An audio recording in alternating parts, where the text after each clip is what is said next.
نحمده ونصلي على رسوله الكريم وعلى آله وأصحابه أجمعين أما بعد. میرے پیارے دوستوں، نوجوان ساتھیوں، قابل احترام پردہ نشین خواتین و حضرات، اللہ سبحانہ و تعالیٰ کا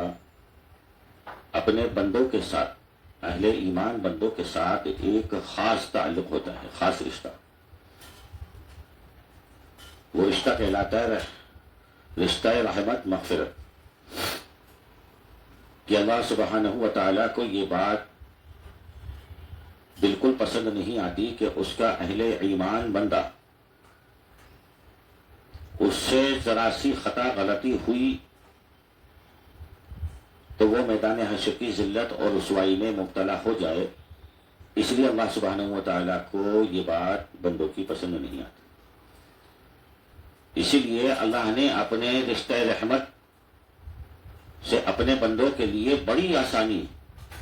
رکھی ہے. وہ آسانی کیا ہے؟ چھوٹی چھوٹی سی عبادتوں پر بڑے بڑے انعامات. چھوٹی چھوٹی سی عبادت، سبحان اللہ پڑھنے میں اتنا اجر، الحمدللہ پڑھنے میں اتنا اجر، اللہ اکبر کہنے میں اتنا اجر، 2 رکعت نماز صلاۃ التوبہ میں یہ اجر ہے، صلاۃ الاستخارہ میں یہ فائدے ہیں، دعائیں پڑھنے میں دعائیں عطا فرمائیں گے، چلتے پھرتے بیٹھتے اٹھتے پڑھنی ہیں، زبردست فائدے. اور وہ کس لیے؟ کہ میرے اہل ایمان بندے جو مجھ پر ایمان رکھتے ہیں، جو مجھ پر ایمان لائے ہیں، ان سے اگر کوئی چھوٹے چھوٹے گناہ ہو جائیں تو وہ چھوٹی چھوٹی سی عبادتوں کے ذریعے سے دھل جائیں. نمبر 1. نمبر 2، بڑے گناہ سچی توبہ، ندامت، شرمندگی کے ساتھ استغفار پڑھنے سے بڑے گناہ بھی معاف کر دیے جاتے ہیں. اور خطرناک گناہ ہو جاتے ہیں تو اس میں پریشانیاں، بیماریاں، بدسکونی، تکلیف، اذیت بندے کو پہنچ جاتی ہے. اس میں وہ اللہ سے مدد مانگتا ہے، شرمندہ ہوتا ہے، اللہ سے مدد مانگتا ہے، توبہ کرتا ہے، دعا کرتا ہے خیر کی، عافیت کی، صحت کی. اللہ سبحانہ و تعالیٰ اس کے وہ بڑے گناہوں کو معاف فرما دیتے ہیں. اللہ کی خاص رحمتوں اور رحمتوں والے رشتے کے بارے میں آپ کو بتا رہا ہوں کہ اللہ سبحانہ و تعالیٰ اپنے بندوں سے کس قدر محبت فرماتے ہیں کہ اللہ کو یہ منظور نہیں ہے کہ اتنی سی بھی تکلیف اس کے بندے کو پہنچے کہ جتنی چونٹی کاٹنے سے ہوتی ہے. تو پھر یہ جو بڑی بڑی بیماریاں آ جاتی ہیں، بڑی بڑی پریشانیاں آ جاتی ہیں، مکانات بک جاتے ہیں، کھیت کلیانوں پہ قبضے ہو جاتے ہیں، فیکٹریاں وغیرہ چھن جاتی ہیں، ڈکیت مال لے جاتے ہیں، کہیں اولاد کا غم، کہیں کسی کا غم، کہیں کسی کا غم. تو یہ تمام چیزیں بندے پر اس لیے آتی ہیں تاکہ اس کے ذریعے سے وہ اپنے رب سے رجوع ہو، رب کے سامنے رجوع ہو اور اپنے گناہوں کی معافی مانگے، سچی توبہ ندامت کے ساتھ، شرمندگی کے ساتھ اپنے پروردگار کے سامنے حاضر ہو جائے اور اپنے گناہوں کی معافی مانگے، توبہ استغفار کرے. اللہ سبحانہ و تعالیٰ اس کے ان گناہوں کو معاف فرما دیتے ہیں. اور اگر اللہ سبحانہ و تعالیٰ والدین کی مغفرت کرنے پر آتے ہیں، بہت توجہ سے بات سنیں گے تو انشاءاللہ سمجھ میں ضرور آئے گی بات، اور اللہ تعالیٰ عمل کی توفیق دیں گے، صلاحیت دیں گے. اگر اللہ سبحانہ و تعالیٰ والدین کی مغفرت کرنا چاہتے ہیں تو کبھی کبھی اولادوں کو نکما، ناکارہ، بدتمیز بنا دیتے ہیں کہ اولاد والدین کے ساتھ ناانصافی کرتی ہے، ان کی بے ادبی کرتی ہے، ان سے گندے لفظوں میں گفتگو کرتی ہے، ان کی عزت کو پامال کرتی ہے، ان کو نیچا دکھاتی ہے، نافرمانی کرتی ہے اولاد اور نکمی، ناکارہ ہو جاتی ہے. تو والدین کے صبر میں جب والدین صبر کرتے ہیں، اس کے علاوہ کوئی راستہ نہیں ہوتا، تو اللہ تعالیٰ اس صبر پر والدین کی مغفرت فرما دیا کرتے ہیں. خوب اچھی طرح سمجھ لیجیے گا، والدین کو جب اللہ معاف کرنے پر آتے ہیں تو کوئی نہ کوئی ذریعہ ایسا بنا دیتے ہیں کہ ان کی اولاد کی طرف سے یا تو ان کی جان کو یا مال کو یا عزت کو یا علم کو نقصان پہنچے گا. تو والدین کی اللہ تعالیٰ مغفرت فرما دیں گے. والدین اس حالت میں دنیا سے اٹھائے جائیں گے کہ ان کے سر کوئی گناہ نہیں ہوگا. یہ اللہ کی محبت نہیں تو کیا ہے؟ حضرت صلی اللہ تعالی وسلم ارشاد فرماتے ہیں کہ جب وہ اولاد والدین کے ساتھ بدسلوکی کرتی ہے، بد اخلاقی کرتی ہے، ان کی نافرمانیاں کرتی ہے، تو اللہ سبحانہ و تعالیٰ کا کرم جو اس میں آتا ہے، اور اللہ تعالیٰ اپنے ان بندوں کو جو اس اولاد کے والدین ہیں ان کو معاف فرما دیتے ہیں۔ جیسے کسی کو ترس آتا ہے نا کہ اپنے کوئی والد کے ساتھ بدتمیزی کر رہا ہے، تو اس کو بھی والد پر ترس آتا ہے، دیا آتی ہے کہ بھئی دیکھو کتنا بدتمیز آدمی ہے، اپنے والد کے ساتھ کس طرح سے بات کر رہا ہے، والدہ کے ساتھ کس طرح پیش آ رہا ہے۔ تو اللہ سبحانہ و تعالیٰ سے بھی محبت کا یہ تقاضا ہے کہ اللہ رب العزت، اللہ تبارک و تعالیٰ اپنے بندوں کے گناہوں کو معاف فرما دیتے ہیں۔ اور جب اللہ سبحانہ و تعالیٰ اولاد کے گناہ معاف کرنے پر آتے ہیں، ان کے درجات بلند کرنے پر آتے ہیں، ان کی مغفرت پر آتے ہیں، تو وہاں والدین کو ناانصاف بنا دیتے ہیں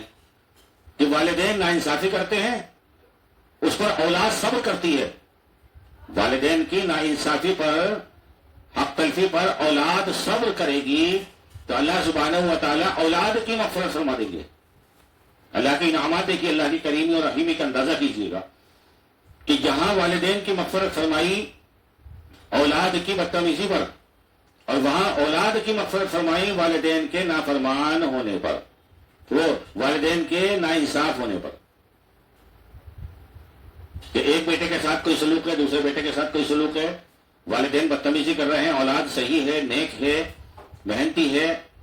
لیکن والدین ان کو صحیح نظروں سے نہیں دیکھتے، ان کو ذلیل کرتے ہیں، رسوا کرتے ہیں، اولاد ان پر صبر کرتی ہے۔ اولاد کہتی ہے کوئی بات نہیں، ہمارے والد ہیں، ہماری والدہ ہیں، کوئی بات نہیں، نظر انداز کرو، اللہ اس کا انعام عطا فرمائے گا۔ تو اولاد کی مغفرت ہو جاتی ہے۔ وہاں پر والدین کی مغفرت ہوئی اولاد کی بدتمیز ہونے سے، اور یہاں اولاد کی مغفرت ہوئی والدین کے ناانصاف ہونے سے۔ اور جب اللہ اپنے کسی بندے سے بے انتہا محبت فرماتا ہے اور وہ شادی شدہ ہوتا ہے، تو حدیث پاک میں آتا ہے کہ اس کی بیوی کو زبان زور اس کی بیوی ہو جاتی ہے، اس کی بیوی اس کے ساتھ بدتمیزی کرتی ہے، زبان زوری کرتی ہے، اس سے اونچی آواز میں بات کرتی ہے، تو اس کے صبر میں اللہ تعالیٰ خاوند کی مغفرت فرما دیا کرتے ہیں، خاوند کی، شوہر کی۔ اور کہیں اللہ سبحانہ و تعالیٰ کو بیوی کی عادت پسند ہے تو اللہ تعالیٰ شوہر کو ناانصاف بنا دیں گے، ظالم بنا دیں گے، کہ وہ بیوی کو مارے گا، پیٹے گا، اس کے ساتھ بدسلوکی کرے گا، ناانصافی کرے گا، اس کو ذلیل اور رسوا کرے گا۔ اس پر بیوی صبر کرتی ہے تو اللہ تعالیٰ بیوی کی مغفرت فرما دیتے ہیں۔ اللہ کا نظام دیکھیے کہ جب انسان کے زندگی میں ایسے کوئی حالات، ایسے اعمال نہیں ہوتے ہیں کہ ان کی مغفرت کی جائے اور اللہ کو ان پر محبت آتی ہے، تو اللہ تعالیٰ کوئی نہ کوئی ذریعہ مغفرت کا انسان کے لیے بنا دیتے ہیں، چاہے وہ مرد ہوں یا خواتین ہوں۔ اچانک سے بیماری کا آ جانا، اچانک سے چھت کا گر جانا، اچانک سے مال کا چھن جانا، اچانک سے کوئی بھی کام ہو جانا، اس سے انسان کو تکلیف پہنچتی ہے۔ جب تکلیف پہنچتی ہے تو وہ صبر کرتا ہے، جب صبر کرتا ہے تو اللہ سے مدد مانگتا ہے، اللہ سبحانہ و تعالیٰ اس کو راحت بھی پہنچاتے ہیں، شفا اور برکت بھی دیتے ہیں، اور اس کی مغفرت بھی فرما دیتے ہیں۔ بات سمجھ آ رہی ہے؟ یہ اللہ کا اپنے اہل ایمان بندوں کے ساتھ خاص رشتہ ہوتا ہے، جس کو حدیث پاک میں یوں فرمایا گیا ہے کہ اللہ تعالیٰ کا اپنے بندوں کے ساتھ خاص رشتہ رحمت اور مغفرت۔ یہ میری اپنی بات نہیں ہے، دنیا کے حالات بھی ہیں، میرا تجربہ بھی ہے، اور حدیث پاک موجود ہے کہ اللہ تعالیٰ کسی نہ کسی پریشانی سے آزاد کرنے کے لیے کہ میرے بندوں کو میدان حشر کی ذلت اور رسوائی کا سامنا نہ کرنا پڑے، میرے قہر اور غصے کا سامنا نہ کرنا پڑے، تو اس کو دنیا ہی میں اذیت پہنچا کر اس کے گناہوں کو معاف کر دیا جاتا ہے، اس کے درجات کو بلند کر دیا جاتا ہے، اور اللہ تعالیٰ اس کو اس وقت اٹھاتے ہیں جب اس کے سر کوئی گناہ نہیں ہوتا ہے۔ آپ جانتے ہیں میدان حشر کا دن حضرت صلی اللہ تعالی وسلم فرماتے ہیں کہ میدان حشر کا دن 50,000 سال کے برابر کا دن ہوگا، جب سور پھونکا جائے گا اور ساری کائنات اللہ کے سامنے کھڑی ہوگی، اور سورج سوا نیزے پر ہوگا، اور اللہ سبحانہ و تعالیٰ کو زبردست غصہ ہوگا، آپ زبردست غصے میں ہوں گے، مہینوں گزر جائیں گے دنیا کے حساب سے، اللہ سبحانہ و تعالیٰ کا غصہ ٹھنڈا نہیں ہوگا۔ یا تو آسمان پر سورج ہے نا، تب اتنی تپش ہوتی ہے، تب پسینے اتنے نکلتے ہیں، تب ہمیں پنکھوں کی، کولروں کی، ایسیوں کی ضرورت پڑتی ہے، وہاں تو سوا نیزے پر سورج ہوگا، یہاں تو پتہ نہیں کتنے لاکھ کلومیٹر اوپر سورج ہے، تب اتنی گرمی ہوتی ہے کہ انسان برداشت نہیں کرتا، اسے پنکھے بھی لگانے پڑتے ہیں، کولر کا بھی استعمال کرنا پڑتا ہے، اسے ایسی بھی لگانی پڑتی ہے، برف کے پانی پیتا ہے، فریج میں ٹھنڈے ٹھنڈے پانی کر کے پیتا ہے، برف ڈال کر کے پیتا ہے، لسیاں پیتا ہے، کولڈ ڈرنک پیتا ہے، وہاں کچھ نہیں ہوگا، وہاں تو سوا نیزے پر سورج ہوگا، سوا نیزے پر۔ آج صلی اللہ علیہ وسلم نے ارشاد فرمایا کہ دماغ پگھل کر ناک کے رستے باہر ہو جائے گا، اتنی زبردست گرمی ہوگی، اتنی زبردست تپش اور دھوپ ہوگی،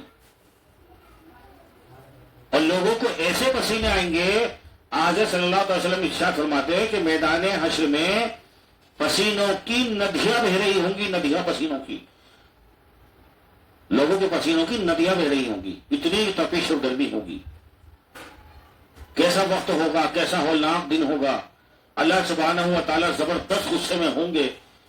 کسی سے کلام نہیں کریں گے، کسی سے بات نہیں کریں گے، ساری انسانیت مادر ذات ننگی میدان میں کھڑی ہوگی، 50,000 سال گزر جائیں گے کھڑے کھڑے، دنیا کے حساب سے 50,000 سال، اتنی تو عمر میں نہیں ہوتی انسان کی، 50,000 سال گزر جائیں گے اور اللہ سبحانہ و تعالیٰ کی رحمت کی نظر نہیں ہوگی۔ ایک صحابی نے سوال کیا، یا رسول اللہ جب وہاں سارے ہی ننگے ہوں گے، کسی کے بدن میں کوئی کپڑا نہیں ہوگا، تو کیا ایک دوسرے کو دیکھ کر شرم نہیں آئے گی؟ آپ نے ارشاد فرمایا کہ کسی کو اتنی فرصت ہی نہیں ہوگی کہ وہ خود اپنا بھی جسم دیکھ سکے، سب کی نظریں ٹکی ہوں گی، رب العالمین کا غصہ ختم ہو، اللہ ہم سے راضی ہو، حساب و کتاب کرے، جو مقام ملنا ہے ملے۔ تو اس ہولناک دن کے اندر اللہ سبحانہ و تعالیٰ کے فرشتے ایک منادی کریں گے، ایک اعلان کریں گے اور کہیں گے متقی اور پرہیزگار اور ایماندار اور وہ لوگ جو اللہ کے وعدے پر شاکر تھے، اللہ کے وعدے پر ڈٹے رہے، اللہ کے وعدے پر انہوں نے صبر کیا دنیا کے اندر، اللہ کے وعدے پر انہوں نے ایمان کو بچا کر رکھا، ایمان پر محنت کی، وہ ڈرے نہ، گھبرائے نہ، ان کے لیے اللہ کی رحمت کا سایہ ہو جائے گا۔ سبحان اللہ، کتنا اچھا منظر ہوگا کہ جو لوگ یہاں غصے میں آ کر اپنا آپا کھو جاتے ہیں، بد کلامی کرتے ہیں، غلط اندازی، غلط بیانی کرتے ہیں، والدین کی نافرمانی کرتے ہیں، والدین کو ذلیل اور رسوا کرتے ہیں، والدین کو نیچا دکھاتے ہیں، ان کو ناانصاف بتاتے ہیں، ان کی غلطیاں نکالتے ہیں، ان کی غلطیاں ٹٹولتے ہیں اپنے عیبوں کو چھپانے کے لیے، وہ کان کھول کر سن لیں کہ اللہ تعالیٰ نے سورہ رحمان کے اندر آیت نازل فرمائی ہے، الجزاء الاحسان الا الاحسان، ہم کسی کے ساتھ ناانصافی نہیں کریں گے، جیسے تمہارے اعمال ہوں گے ایسے تمہیں نتیجے سونپ دیے جائیں گے، اور نیکی کا بدلہ فقط نیکی ہی ہوگا۔ اس پر یاد آیا کہ حضرت ابراہیم علیہ السلام جو اللہ کے پیغمبر ہیں، سیدنا حضرت ابراہیم علیہ السلام جو حضرت صلی اللہ تعالی علیہ وسلم کی آگے نسلوں میں دادا جان ہیں آپ کے، ان کا والد بت پرست تھا، ان کا والد اللہ پر ایمان نہیں رکھتا تھا، ہزاروں بتوں کو پوجا کرتا تھا اور اپنے ہاتھوں سے بت بناتا تھا، اور ابراہیم علیہ السلام کے سر پر ٹوکرا رکھ دیا کرتا تھا، کہتا تھا ان بتوں کو بیچ کر کے آؤ۔ اور ابراہیم علیہ السلام باپ کی فرما برداری کے لیے، یہاں بتایا جا رہا ہے کہ رسول اور نبی اور اللہ کا پیغمبر اپنے والدین کا کیسا ادب کرتے ہیں۔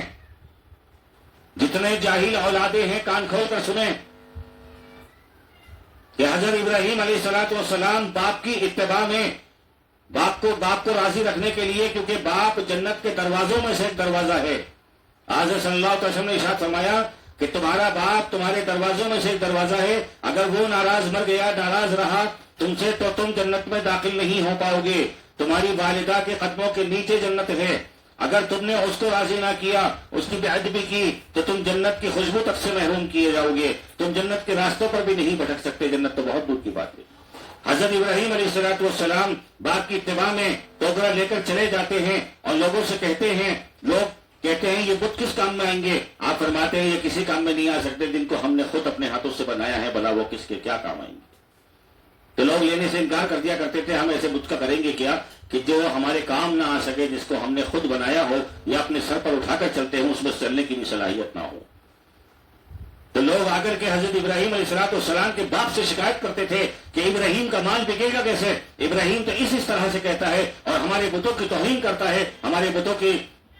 خلاف بات کرتا ہے اور ہمارے بتوں کی نافرمانی کرتا ہے۔ حضرت ابراہیم السلام کے والد نے حضرت ابراہیم السلام کو بلایا اور کہا کہ تم ہمیں ایسی ایسی شکایت ملی ہے. آپ نے فرمایا ابا جان غلطی کی معافی چاہتا ہوں. جن بتوں کو ہم نے خود اپنے ہاتھوں سے بنایا ہو, جو بت خود اٹھ کر چلنے لائق نہ ہو, جن کو ہم لے کر کے جاتے ہوں اور وہ کسی کے کام نہ آ سکیں, خود اٹھ کر ایک جگہ سے دوسری جگہ نہ چل سکیں, نہ پہنچ سکے, جو اپنی حفاظت نہ کر سکے, جو مٹی کے بنائے ہوئے پتلے ہیں, بھلا وہ کس کی حفاظت کر پائیں گے یا ان کو خدا کیسے تسلیم کر لیا جائے؟ میں تو ایک اس خدا پر ایمان لاتا ہوں جس نے تمام جہانوں کو بنایا ہے, تمام جہانوں کا پالنہار ہے. تو حضرت ابراہیم علیہ السلام کے والد نے آپ کو گھر سے نکال دیا اور کہا کہ یہاں سے نکل جا ورنہ میں تجھے سنسار کر دوں گا, یعنی جان سے مار دوں گا. جو میرے بتوں کو برا کہے میرا اس سے کوئی رشتہ نہیں. اللہ سبحانہ و تعالی نے ارشاد فرمایا اے ابراہیم یہاں سے نکل جاؤ اور اپنے والد کو سلام کر کے چلے جاؤ. یہ نہیں کہا کہ اس کے ساتھ لڑو, اس کے ساتھ جہاد کرو, اس کو جھکاؤ, اس کو دباؤ, اس کو بتاؤ. نہیں, اللہ تعالیٰ نے فرمایا اپنے باپ کو سلام کرو, نکل جاؤ. اور آپ نے کہا السلام علیکم, میں آپ کے لیے ساری زندگی اللہ سے ہدایت کی دعا کروں گا. اور وہاں سے کوچ کر گئے. اور ہر موقع پر جب بھی ہاتھ بلند کرتے تھے اپنے والد کے لیے اللہ سے دعا کیا کرتے تھے. اللہ تعالیٰ نے اعلان فرمایا ابراہیم تم اپنے والد کی سفارش نہ کیا کرو, تمہارے والد کو ہم ہدایت نہیں دیں گے, وہ دوزخی ہے, دوزخ ہی میں جائے گا. میں نے یہ آپ کو عرض یہ کرنا چاہتا تھا تمام بچوں سے کہ حضرت ابراہیم علیہ السلام نے اپنے والد کی نافرمانی نہیں کی, ان سے بدتمیزی نہیں کی, ان سے زبان دوری نہیں کی. آپ کو آج کس نے سبق سکھایا کہ جو باپ آپ کو پال کر 20 سال تک رات و دن محنت و مشقت کر کے جد و جہد کر کے تمہیں پالتا ہے, تم اس کے ساتھ تڑاک کرتے ہو, تم اس کے ساتھ گالیوں سے پیش آتے ہو, تم اس کی نافرمانی کرتے ہو, تم اس کو ذلیل کرتے ہو, اور اپنی غلطی ہونے کے بعد بھی اپنی غلطی کا اقرار نہیں کرتے, شرمندہ نہیں ہوتے, بلکہ اسی کے اندر کمی نکالا کرتے ہو.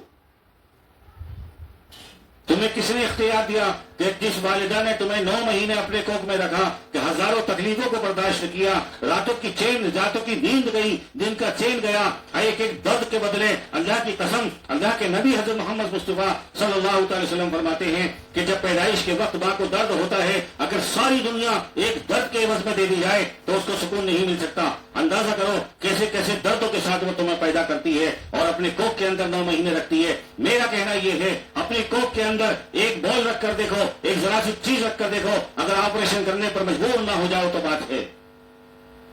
اس کوکھ پر لات مارنا, اس کوکھ کو بے عزت کرنا, اس کوکھ کی نافرمانی کرنا, تمہارے اوپر اللہ کی لعنت نہیں ہوگی تو کیا ہوگا؟ میں ایسے شوہر سے بھی مخاطب ہوں جو بیوی تمہاری رات دن خدمت کرتی ہے, اپنے والدین کو چھوڑ کر تمہارے پاس آتی ہے, اپنے تمام رشتے دار اور کنبہ قبیلے کو چھوڑ کر تمہارے پاس آتی ہے, اپنے خاندان کو چھوڑ کر تمہارے لیے آتی ہے, اور اپنی سہیلیوں کو چھوڑ کر تمہارے لیے آتی ہے, تمہاری رات دن خدمت کرتی ہے, تمہارے حکم مانتی ہے, تمہیں روٹیاں پکا کر کھلاتی ہے, تمہارے لیے جھاڑو لگاتی ہے, تمہارے گندے کپڑے دھوتی ہے. تمہیں کس نے اجازت دی کہ تم اسے خاندان سے بے خاندان بتاؤ اور اس کے ساتھ ناانصافی کا مظاہرہ کرو؟ میں اس بیوی سے بھی پوچھنا چاہتا ہوں جو شوہر رات و دن تمہارے لیے جد و جہد کرتا ہے, تمہارے شوقوں کو اپنی حیثیت کے مطابق پورا کرنے کی کوشش کرتا ہے, اور تمہیں سارے خاندان سے لے کر کے آتا ہے اور تمہیں عزت دیتا ہے, تمہارے ساتھ زندگی گزارتا ہے, کسی اور کی طرف منہ موڑ کر نہیں دیکھتا, پھر تمہیں کس نے اجازت دی کہ اس شوہر کے ساتھ آواز اونچی کر کے بات کرو؟ حضرت صلی اللہ علیہ وسلم ارشاد فرماتے ہیں اے لوگوں, اے عورتوں, اگر میں اللہ کے بعد کسی کو سجدے کی اجازت دیتا تو عورت کو دیتا, بیوی کو دیتا, کہ وہ اللہ کے بعد اگر سجدہ کرے تو اپنے شوہر کو کرے.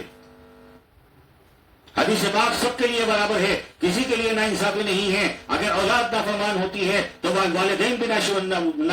بھی ناانصاف ہو جایا کرتے ہیں, اور اگر بیوی نافرمان ہوتی ہے تو شوہر بھی نرم ہو جایا کرتا ہے, اور اگر شوہر ظالم ہوا کرتا ہے تو اللہ تعالیٰ بیوی کی مغفرت فرما دیتے ہیں. یہ اللہ کا اپنے بندوں کے ساتھ خاص رشتہ رحمت اور مغفرت ہے, یاد رکھنا. اللہ سبحانہ و تعالیٰ فرماتے ہیں اے لوگوں تم بہت قیمتی لوگ ہو, ہم تمہیں اشرف کہتے ہیں, اشرف المخلوقات کہتے ہیں, تم ہم پر ایمان لائے ہو, ہم پر یقین رکھتے ہو, میدان حشر کے دن پر یقین رکھتے ہو, ہمارے ساتھ کسی کو شریک نہیں کیا کرتے ہو, ہمارے دین میں تم بدعت پیدا نہیں کرتے ہو, ہماری اتباع کرتے ہو, ہماری عبادت کرتے ہو, ہمارے سامنے جھکتے ہو, ہماری حمد و ثنا بیان کرتے ہو. ہم تمہیں ذلیل نہیں ہونے دیں گے, ہم تمہیں رسوا نہیں ہونے دیں گے, ہم تمہیں میدان حشر میں بھی عزت کے ساتھ اٹھائیں گے اور تمہیں بہترین جنت والا مقام عطا فرمائیں گے. یہ انعامات کم ہیں کہ اگر ہمیشہ زندگی میں اگر سکون چاہیے تو 50 سال 60 سال حد 100 سال تک تکلیفوں کا برداشت کرنا کوئی مشکل بات نہیں ہے. اللہ کے ذات پر یقین رکھیں، اللہ کو ایک مانیں، اور کوئی بھی اذیت پہنچے آپ کی جان کو، آپ کی مال کو، آپ کے علم کو، آپ کی عزت کو، آپ کی اولاد کو، اللہ کے لیے صبر کرو، اللہ کے لیے صبر کرو، اللہ کے لیے صبر کرو۔ قرآن کریم میں اللہ تعالیٰ فرماتا ہے استعینوا بالصبر والصلاۃ ان اللہ مع الصابرین۔ جب تمہیں ستایا جائے، تمہیں پریشان کیا جائے، تمہیں اذیت پہنچائی جائے، تمہیں نقصان پہنچایا جائے، تمہاری عزتوں کو پامال کیا جائے، تمہاری عزتوں کو لوٹا جائے، تمہیں برباد کیا جائے، اے ایمان والو نماز قائم کرنا اور صبر کرنا۔ اللہ تعالیٰ نماز پڑھنے والوں کے اور صبر کرنے والوں کا ساتھی ہے۔ یاد رکھنا، اللہ کی خوشنودی، اللہ کی کریمی، اللہ کی رحیمی اگر ملے گی تو اللہ کے حکم کو پورا کرنے سے، نبی علیہ الصلوۃ والسلام کی شریعت پر عمل کرنے سے ملے گی۔ یہ مت سمجھیے گا صرف نماز روزے کا حساب ہوگا۔ حضرت صلی اللہ تعالی وسلم نے ارشاد فرما دیا ایک ایک لفظ کا حساب دینا ہوگا، حقوق العباد کا حساب دینا ہوگا۔ بڑوں کے ساتھ نافرمانی کا نتیجہ بہت برا ہے، چھوٹوں کے ساتھ ناانصافی کا نتیجہ بہت برا ہے۔ والد کو بھی اجازت نہیں دی شریعت نے کہ وہ اولاد کو گالی دے کر بات کرے، اولاد کو بھی اجازت نہیں دی کہ والدین کو بے عزت کرنے کی کوشش کرے۔ اللہ کے بندو، تم کہاں کھوئے ہوئے ہو، کس تربیت میں ہو، کس تعلیم کے اندر ہو؟ قرآن کریم میں اللہ تعالیٰ فرماتا ہے وَبِالْوَالِدَيْنِ إِحْسَانًا کہ اگر تم نے اپنے والدین کی قدر نہ کی، ان کا ادب نہیں کیا، ان کا احترام نہ کیا، ان کو عزت نہ دی، ان کی خدمت نہ کی، ان کے کاموں سے انکار کیا، منہ چڑھا کر بات کی، انہیں للکارا، انہیں ڈانٹا، تو یاد رکھنا ہمارے یہاں جہنم کا کھولتا ہوا عذاب ہے۔ حضرت صلی اللہ تعالی وسلم کی حدیث پاک موجود ہے، آپ نے ارشاد فرمایا اگر تمہارا والد بدکار ہے، تمہاری آنکھوں کے سامنے بدکاری کرتا ہے، تو اولاد کو اجازت نہیں ہے کہ اس سے اف کہہ کر بھی بات کرے۔ اگر ماں رنڈی ہے اور پیسہ کماتی ہے تو اولاد کو اجازت نہیں ہے شریعت پاک کے اندر کہ اف کہہ کر کے بات کرے، بلکہ ان کو پیار سے سمجھانے کی کوشش کرے، ان کے اوپر محنت کرے، انہیں حدیث پاک سے سمجھائے، انہیں قرآن کے حوالوں سے سمجھائے، اور اللہ پہ یقین رکھے تو اس کے بعد بھی اگر نہیں مانتے ہیں تو اپنے ایمان کو بچانے کے لیے ان سے دوری اختیار کر لی جائے۔ اور والدین کو بھی حکم ہے کہ نافرمان اولاد سے اپنی عزت کو بچانے کے لیے، اپنی زندگی کو بچانے کے لیے، اپنے ایمان کو بچانے کے لیے، اپنے رب اللہ رب العزت کی خوشنودی حاصل کرنے کے لیے، نبی علیہ الصلوۃ والسلام کی شفاعت حاصل کرنے کے لیے، اپنی قبر کو اچھا بنانے کے لیے، میدان حشر کی ذلت اور رسوائی سے بچنے کے لیے اولادوں سے دوری اختیار کریں۔ اسی لیے سبھی بھائی بہنوں سے بار بار یہی اپیل و درخواست کرتا ہوں اور سب کو نصیحت کرتا ہوں، اللہ کے واسطے ایسے کام مت کرو کہ تم جہنم کے حقدار بن جاؤ، تم جہنم کے گہرے گڑھے میں جا پڑو۔ اللہ کے واسطے ابھی وقت ہے، توبہ کرو، اپنے والدین کو راضی کرو، تم سے معافیا مانگو، چاہے پیروں میں گر کے معافی مانگنی پڑے۔ اللہ کی قسم، اللہ کے نبی حضرت محمد مصطفیٰ صلی اللہ تعالی وسلم ارشاد فرماتے ہیں اے لوگو، جھکنے والا زندہ ہوتا ہے اور اکڑنے والا مردہ ہوتا ہے۔ اگر تم جھکنے والے ہو، اگر تم اپنی غلطی تسلیم کرنے والے ہو تو تم زندہ لوگوں میں ہو، زندہ قوموں میں ہو، اور اگر تم اکڑ جانے والے لوگ ہو تو تم مردہ ہو، تمہاری کوئی وسعت نہیں ہے۔ ابھی وقت ہے، سمجھنے کی کوشش کیجیے، اس سے پہلے کہ موت آ گھیرے۔ یہ انسان پانی کا بلبلا ہے، اللہ کے حکم کا محتاج ہے۔ صبح ہوتی ہے تو شام کے پتہ نہیں ہوتا، شام ہوتی ہے تو صبح کا پتہ نہیں ہوتا۔ کس سیکنڈ میں، کس لمحے میں ہماری روح نکال لی جائے، کون سا لمحہ موت کا ہوگا، کون سا لمحہ بربادی کا ہوگا، کون سا لمحہ کامیابی کا ہوگا، اللہ کے سوا کوئی بہتر نہیں جانتا۔ آج وہ دور ہے کہ جوان موتیں ہو رہی ہیں، جوان بیٹوں کو باپ اپنے کندھوں پر لاد کر قبروں کے اندر اتار کر آتا ہے۔ ایک وہ دور تھا کہ والد کو اولاد اتار کر آیا کرتی تھی، لیکن آج کا دور اتنا نازک دور ہے کہ اس دور کے اندر ماں باپ اولاد کو قبرستان تک چھوڑ کر کے آتے ہیں۔ کیا وجہ ہے؟ عمروں میں برکت کیوں نہیں ہے؟ عمریں لمبی کیوں نہیں ہو رہی ہیں؟ حضرت صلی اللہ تعالی علیہ وسلم کا ارشاد گرامی ہے کہ خدمت گزار اور ظالم کی عمر لمبی ہوا کرتی ہے۔ نافرمانوں کو اللہ پسند نہیں کرتا۔ اگر دنیا میں عزت چاہتے ہو، اگر دنیا میں عزت کا مقام چاہتے ہو، عزت کی زندگی چاہتے ہو، شان اور شوکت کی زندگی چاہتے ہو، اور آخرت کو خوبصورت بنانا چاہتے ہو، قبر کو اچھا نورانی بنانا چاہتے ہو، میدان حشر کی ذلت اور رسوائی سے بچنا چاہتے ہو، اللہ کی خوشنودی اور رحیم کریمی حاصل کرنا چاہتے ہو، نبی علیہ الصلوۃ والسلام کا طریقہ اختیار کر لو، ان کی سنتوں پر عمل کر لو، صحابہ کے طریقے پر آ جاؤ، اللہ کی قسم تمہاری دنیا بھی بن جائے گی، تمہاری آخرت بھی بن جائے گی۔ تم زندگی بھر اللہ تمہیں کیسا بھی دل دے دے، تم ماں باپ کا مقابلہ نہیں کر سکتے، ان کی محبت کا مقابلہ نہیں کر سکتے، تم رات کو کروٹ بھی بدلتے ہو تو والد کے دل سے یہی نکلتا ہے، اے اللہ میری اولاد کو کامیابی عطا فرما دے، میری اولاد کو دیندار بنا دے، میری اولاد کو آنے والی پریشانیوں سے بچا لے، اور رات دن تمہاری پریشانیوں سے بچانے کے لیے تمہارے اوپر رات دن جدوجہد اور محنت کرتا ہے۔ وہی والدہ مسلوں پر بیٹھ کر تمہارے لیے روتی ہے، آنسو بہاتی ہے، اے اللہ اولاد میری ہے پر تیرے بندے ہیں، اگر تو نے ان کو معاف نہ کیا تو ان کی دنیا بھی لٹ جائے گی اور آخرت بھی تباہ اور برباد ہو جائے گی۔ اس پر ایک صحابی کا واقعہ یاد آیا، ذرا توجہ کر کے سنیے گا۔ میرا مقصد کسی کو اذیت پہنچانا نہیں ہے، کسی کا دل دکھانا نہیں ہے، میرا مقصد ہے آپ کو آئینہ دکھانا، میرا مقصد ہے آپ کو آپ کا چہرہ دکھانا، اس لیے کہ آپ کے اعمال اچھے ہو جائیں، آپ کے انداز اچھے ہو جائیں، آپ باشعور لوگوں میں آ جائیں، آپ باادب لوگ کہلانے لگیں، سوسائٹیوں میں عزت ہونے لگ جائے، دنیا میں بھی اچھا مقام حاصل ہو اور اللہ بھی راضی اور خوش ہو جائے، فقط یہ مقصد ہے۔ ایک صحابہ کا واقعہ یاد آیا، ایک صحابی کی موت واقع ہونے کا وقت آیا، سکرات الموت میں ہیں، تمام صحابہ پریشان ہیں کہ ایمان کا خاتمہ نہیں ہو رہا، روح نکل نہیں رہی ہے، صبح سے شام ہو چکی ہے، روح نہیں نکلتی ہے، تکلیف میں مبتلا ہیں۔ حضرت صلی اللہ علیہ وسلم تک خبر پہنچی، آپ تشریف لائیں، آپ نے آگر کے پوچھا کہ ان کی والدہ یا والد میں سے کوئی زندہ ہیں؟ کسی نے بتایا کہ والد فوت ہو چکے ہیں، والدہ موجود ہیں۔ کہا کہ ان کی والدہ کو بلائیے، والدہ کو بلایا گیا، والدہ سے پوچھا گیا، ذرا توجہ سے بات سنیے گا، والدہ سے پوچھا آپ کا بیٹا آپ کی نظر میں کیسا ہے؟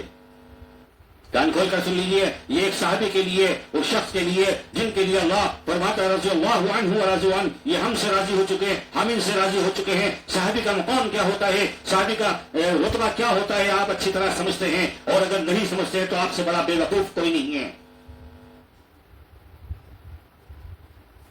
صحابہ کو بلایا، ان کی والدہ کو بلایا گیا، پوچھا گیا آپ کا بیٹا آپ کی نظر میں کیسا ہے؟ کہا کہ اللہ کے نبی، شاید میرے بیٹے سے زیادہ خدمت گزار اس دنیا میں کوئی بیٹا ہو، شاید وفادار کوئی بیٹا ہو، شاید ادب اور احترام کرنے والا اس سے بڑا کوئی ہو۔ میرا بیٹا بہت ہونہار ہے، بہت ادب کرتا ہے، بہت خدمت کرتا ہے، مجھ سے بہت محبت کرتا ہے۔ پھر آپ نے فرمایا پھر اس کی روح ایمان کے ساتھ کیوں نہیں نکل رہی ہے، روح کیوں اٹکی ہوئی ہے جسم کے اندر، اس کو اس قدر تکلیف کیوں ہو رہی ہے، آپ اس سے ناراض تو نہیں ہیں؟ فرمایا یا رسول اللہ، میں اس بیٹے سے ناراض ہوں۔ پوچھا کیوں ناراض ہو؟ کہ اس کے اندر تمام قسم کی اچھائیاں ہیں، لیکن جب بات آتی ہے تو میرے مقابلے پر اپنی بیوی کو ترجیح دیتا ہے، اپنی بیوی کی بات کو اپنی بیوی کی بات کو مانتا ہے اور میری بات کو پانی میں بہا دیتا ہے، اس وجہ سے آج تک میں اس سے ناراض ہوں۔ اللہ کے نبی نے فرمایا اللہ کے واسطے اس کو معاف کر دیجئے، ورنہ ایمان پر خاتمہ نہیں ہوگا، یہ سیدھا جہنم میں چلا جائے گا۔ فرمایا یا رسول اللہ میں اسے معاف نہیں کروں گی۔ ایک صحابی کے لیے گفتگو چل رہی ہے، آپ تو عام آدمی ہو نا، عام مسلمان ہو، آپ کو تو پتہ ہی نہیں دین ہے کیا۔ اللہ کا دین کوئی مذاق نہیں ہے، اللہ کا دین تو سیکھنا ہوتا ہے، اللہ کا دین بغیر سیکھے نہیں آئے گا، بغیر محنت کے نہیں آئے گا کہ ہم نے لا الہ الا اللہ محمد رسول اللہ کے لیے ہم دیندار ہو گئے، نہیں، 2 وقت کی نماز پڑھ کے دیندار نہیں ہوئے، روزے رکھ کر دیندار نہیں ہوئے، حج کر کے دیندار نہیں ہوئے، اللہ کی قسم اللہ کے نبی کی شریعت پاک پر عمل کر کے دیندار ہو گئے، اپنے بڑوں کا ادب و احترام کر کے دیندار ہو گئے، اپنے چھوٹوں سے محبت کر کے دیندار ہو گئے۔ اللہ کے بندو، اپنا اللہ کی مخلوق سے محبت کرنے والے بن جاؤ، بڑوں کا ادب و احترام کرنے والے بن جاؤ، بڑوں کے خدمت گزار بن جاؤ، اپنے چھوٹوں سے محبت کرنے والے بن جاؤ۔ جب صحابی کی والدہ نے منع فرما دیا، رسول اللہ صلی اللہ علیہ وسلم نے ارشاد فرمایا اور صحابہ سے کہا کہ لکڑیوں کا انتظام کرو۔ لکڑیوں کا انتظام کیا گیا، اس میں آگ لگا دی گئی اور کہا کہ اس شخص کو اٹھا کر اس آگ کے اندر پھینک دو، جلتے ہوئے تندور میں پھینک دو۔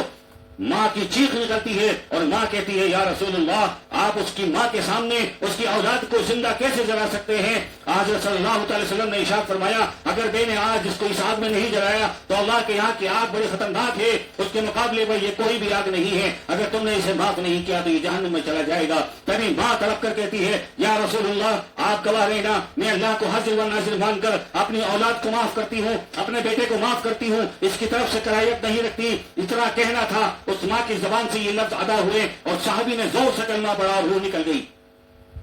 یہ ہے اللہ کا قانون، یہ ہے نبی علیہ الصلوۃ والسلام کی شریعت پاک۔ یہاں پر ہمارا جو مذہب ہے، مذہب اسلام کوئی چمتکاری مذہب نہیں ہے کہ کسی نے کچھ کہہ دیا وہ ہو گیا تو اسی کو مان بیٹھے، نہیں، یہاں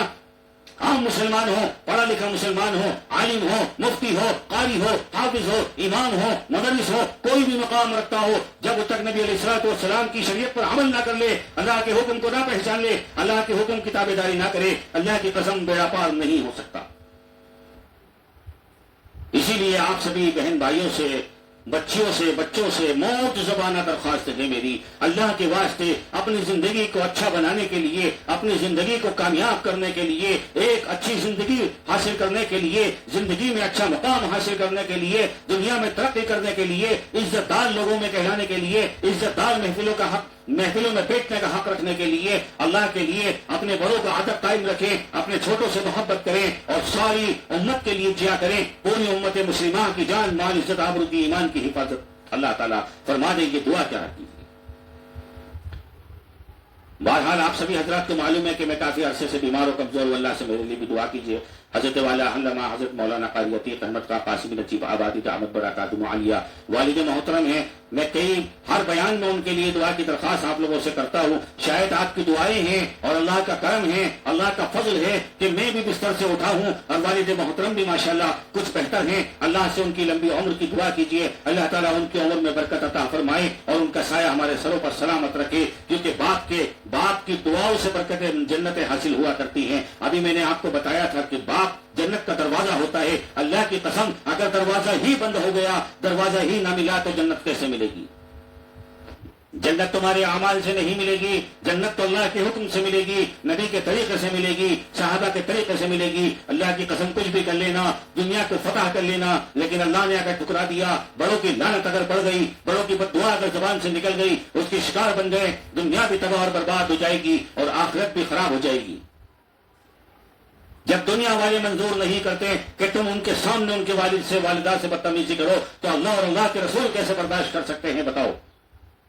اس لیے سبھی بچوں سے بچیوں سے موت زبانہ درخواست سے اپنے اپنے رشتوں کو پہچانیے، اپنے اپنے رشتوں کو سمجھیے، اس کی سمجھ اپنے اندر پیدا کیجیے اور اللہ کی اتباع کیجیے، اللہ کا حکم قائم رکھیے، نبی علیہ الصلوۃ والسلام کی اتباع کیجیے، صحابہ جیسی زندگی اختیار کیجیے۔ یہ رمضان المبارک کا آخری عشرہ ہے، 2-4 روز رہ چکے ہیں، آخری عشرہ بھی بڑی تیزی سے دوڑ رہا ہے۔ اللہ کی قسم رحمت والا عشرہ چلا گیا، مغفرت والا عشرہ چلا گیا، جہنم سے نجاتی کا عشرہ باقی ہے اور اس کے بھی 2-4 ہی دن رہ گئے ہیں۔ آج پھر چوتھی شب قدر ہے۔ اللہ کے واسطے اسی رات میں اللہ سے خوب رو رو کر دعا کر لیں اور اس رمضان المبارک کو کامیاب کر لیں، اپنی زندگی کو کامیاب کر لیں، اپنے والدوں سے معافی مانگیں، اپنی والداؤں سے معافی مانگیں، اپنے بڑوں سے معافی مانگیں، چچا تاؤ سے معافی مانگیں، اہل و عیال سے معافی مانگیں، دوست خاندان اور قنب قبیلے میں توڑ پیدا کرانے کی کوشش نہ کریں کہ بد اخلاق آپ خود ہوئے نام دوسروں کا لیا کرتے ہو۔ اللہ کے لیے شرم کرو، توبہ کرو، ابھی وقت ہے، سدھر جاؤ، مان جاؤ، راستے پر آ جاؤ۔ میری دعا ہے اللہ تعالیٰ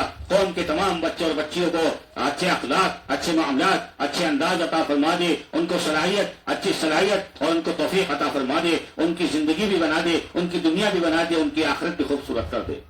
اللہ تعالیٰ کہنے سننے سے زیادہ عمل کی توفیق نصیب فرمائے۔ سبحان ربک رب العزت عما یصفون وسلام علی المرسلین والحمد للہ رب العالمین۔ السلام علیکم ورحمۃ اللہ وبرکاتہ۔